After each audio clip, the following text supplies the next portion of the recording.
嗨，各位好，我是就是要成为神奇宝贝大师Joe，欢迎大家收看今天这部影片。今天这部影片呢，我是要跟大家分享说，当你在购买第一把机械式键盘的时候呢，应该选择怎么样的轴？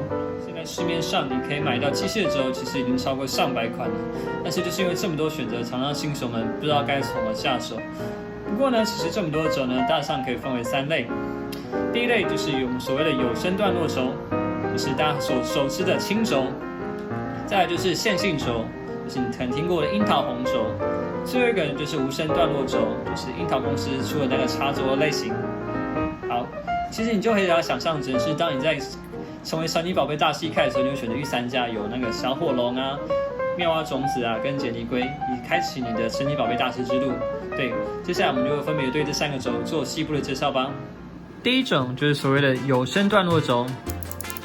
按起来有这个啪嚓啪嚓的声音，听起来蛮爽的。对，大家可能常常听过的樱桃公司的轻轴就是这类轴体，它内部有发声结构，可以产生这种清脆的声音，然后非常有确认感。对，然后按压起来就像按压这个自动笔一样，对，蛮解压的。第二种我们称之为线性轴，对，它基本上就是直上直下的结构，对，压就直接到底了，没有什么特别阻碍，觉得特别的滑顺，对。这种感觉就像直接压在弹簧上，就像是这样子，直上直下，非常的快速，非常的干脆。最后一种就是我们所谓的无声段落轴，对，它基本上也是直上直下，但是当你按压到某个行程的时候，它会有一个阻力，对，按压的时候增加点确认感，对，手感介于轻轴跟红轴之间。然后最有名的就是所谓的樱桃公司出的那个插轴系列。至于要选择哪一类的轴体呢？基本上这3种没有所谓的好坏之分，就端看你个人的喜好以及你的想法。但是一般来说呢，由于有声段落轴，它声音比较大声，对，基本上不太适合办公室以及那个学生宿舍使用，对，因为你喜欢的声音，其他人不一定喜欢。有时候呢，这个声音配合键盘可以甚至达到80分贝左右。可能就连住在套房里隔壁的人，可能都听得到你打字的声音，其实真的会影响别人的日常的生活。对，所以说呢，如果你想要有一个安静键盘呢，你可以使用这个线性轴，对，直上直下，非常干脆，处理非常的快，对，所以你在打字的时候可以享受那种飞快的感觉，对。但缺点就是呢，没有确认感，就是你常常按误触了，你也不太确定你有没有按到，对。所以折中办法呢，就是选择这种无声段落轴，对，声音虽然略比那个线性轴还要大一些，但是基本上如果配合适当的键盘，它声音基本上可以跟薄膜差不多这样子，不会对你周遭邻居产生太大的噪音这样子。但缺点就是呢，它的比较没什么特色，然后所以按压起来有人说跟那个实际上是好一点的薄膜键盘而已。好，介绍完3种轴体之后，就让我们来组键盘吧。究竟我们要选择我们的线性轴小火龙，还是我们的段落轴水箭龟，不是杰尼龟，还是我们的妙蛙种子呢？让我们来选择今天要使用的轴，就决定是你了，皮卡丘。我们今天来组一把黄色键盘吧。选择完你要的轴体之后呢，就可以开始组一把键盘了。就开始你的神奇宝贝大师之路。我们今天选择的轴是加达龙的 G Pro 黄轴，它是线性轴。对，因为我其实这个键盘是要上班的时候使用的，所以为了不吵到我周边的同事呢，以及怕被排挤被开除，所以我们只要选择比较安静的线性轴。那我们开始吧。好，轴体有了，接下来就键盘了。好，这次我们要使用的键盘就是 Ducky 的One 3 Mini， 就是它的3代，然后是 Mini， 就是小配列60% 键盘。对，因为我们这次使用的黄轴，所以我要找一个黄色的键盘，就是网络上所搜到黄色键盘。那我们来开箱吧。哇，包装非常的不错，就是我黄色的键盘。Ducky 是台湾的牌子，对 ，Made in Taiwan。但是呢，其实我不是非常建议大家买 Ducky， 因为据说它最近品控有点差，然后其实我现在拿到手中的是瑕疵品，对，它这螺丝滑牙了，所以我在网上便宜的价格收到，对，但是对，但是它还是可以用，所以我们就来组装我们今天的键盘吧。这个键盘呢，虽然是非常的黄，对，它这个卫星轴、夹轴是黄的，里面的夹心面是黄的，甚至后面的那个热插拔轴座也是黄的，非常符合我们今天黄版的主题。对，好，我们现在处理我们的卫星轴吧。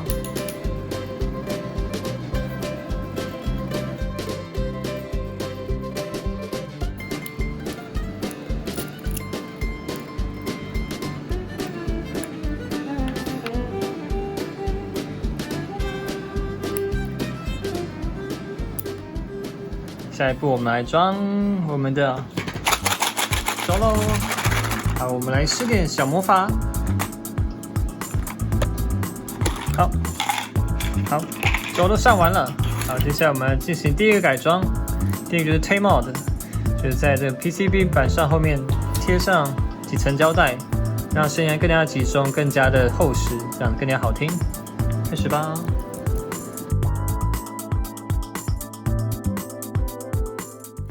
好，这次贴了2层应该就够了。对，为什么使用透明胶带呢？就是因为我想让它的这个黄色的轴座能够露出来，对，这是它特色。对，好，2层，接下来要处理我们这个壳的部分。对，这个壳呢，其实里面是空空的，没什么东西，所以如果什么都不做的话，它打起来会有很严重的空腔音。它有附这个消音的底棉，但是呢，如果只用一般的底棉就太无聊了。所以这次我们要进行新的尝试。这次呢，我们在可以填充的材料就是这个粘土。对，因为我家里有2个还学龄前的小孩，对，所以家里充满了这种各式各样的粘土。对，觉得有点多了，但是我想尝试看看，把它放在底壳里，可以达到它消除空腔音的效果。然后我们来看看这种特殊粘土有什么特别的效果吧。应该是没人尝试过，就让我们来试看看吧。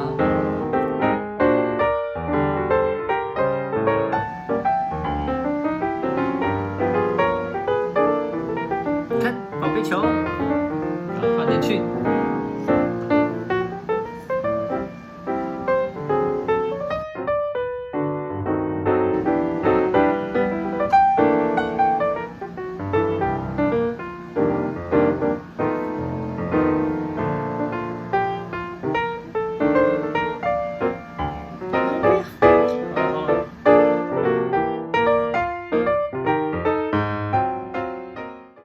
底壳填充完成，对，幕后常进人也看不下去，过下来帮我完成我们的皮卡丘，虽然它里有点圆，不过蛮可爱的。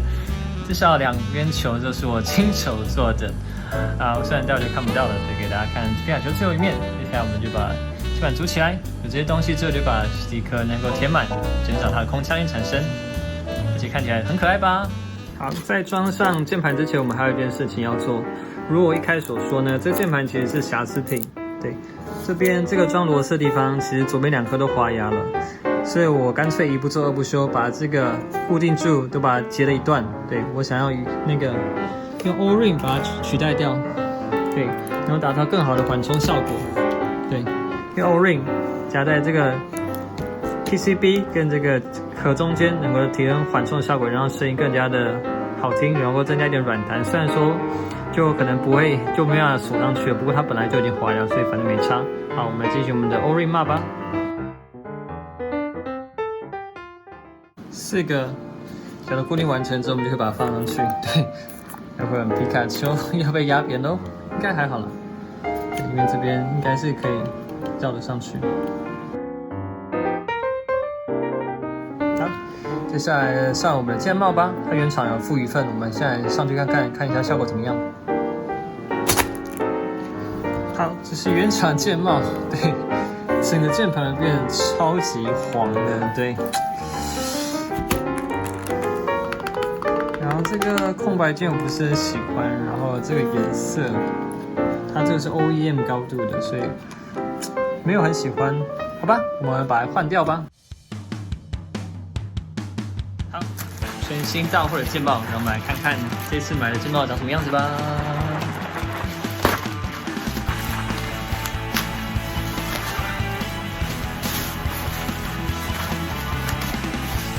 这一次的主题依然是我们黄色的主题，但是它有附黑色的主题，就是像皮卡丘的那个耳朵一样，黑色的。这个剑帽的名字叫做蜂蜜牛奶，主题的剑帽，白色跟黄色的交替，只要用黑色做点缀，我们来上我们的剑帽吧。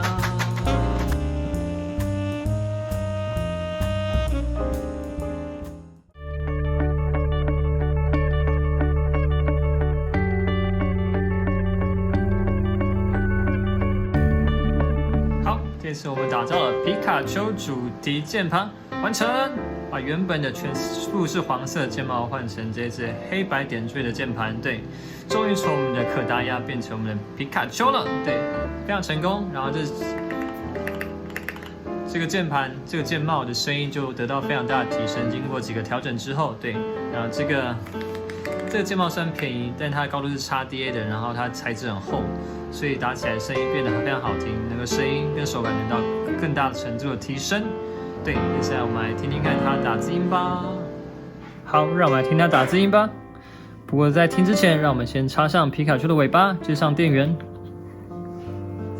对，虽然说键盘品质不怎么样，但是它的那个配色配得不错，连行插线都是黄色的。好，插键。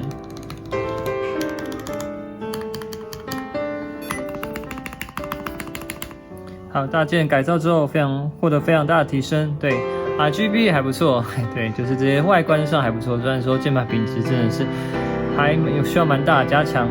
你看小键，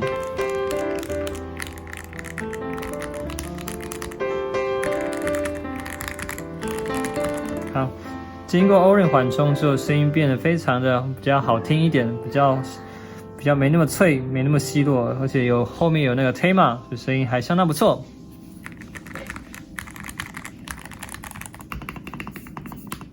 回到一开始的主题，究竟要选择怎样的机械轴呢？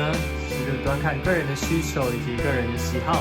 对于这个轴的喜好，其实没有好坏之分，端看个人的想法。对，由于呢这把键盘呢我是要上班的时候使用，对，但是我要同时享受这种机械键盘的感觉，所以我选择这个线性轴，声音比较小声，经过润轴以及底部填充裁掉之后呢，声音得到有效的控制，就比较不会那么响，造成别人的困扰这样子。对。